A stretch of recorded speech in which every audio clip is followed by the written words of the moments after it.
ہمارے یہاں بورڈوں میں دیکھا ہوگا شاندار فلم کا آغاز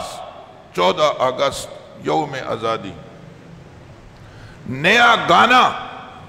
14 اگست کو پیش کیا جائے گا،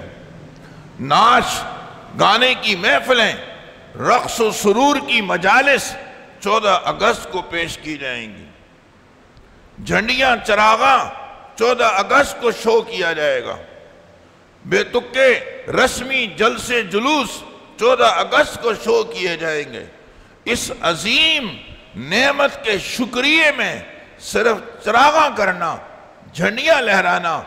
فلمیں دیکھنا، نئے نئے گانے سننا، کیا یہی شکریہ ہے؟ کیا یہ 10 لاکھ جانوں کا نذرانہ پیش کر کے یہ کچھ کرنے پہ ہم قیامت میں سرخرو ہو جائیں گے؟ کیا 75,000 سے زائد ماں بہنوں کی عزتیں دے کر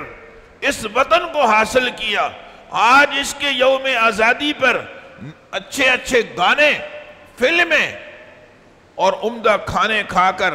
یہ یوم آزادی منایا جا رہا ہے یا یوم آزادی کے ساتھ مذاق کیا جا رہا ہے؟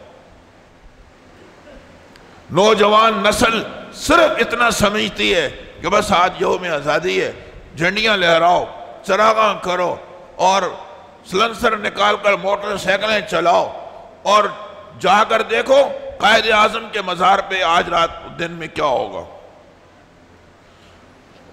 سینما ہالوں میں دیکھو کیا ہو رہا ہے۔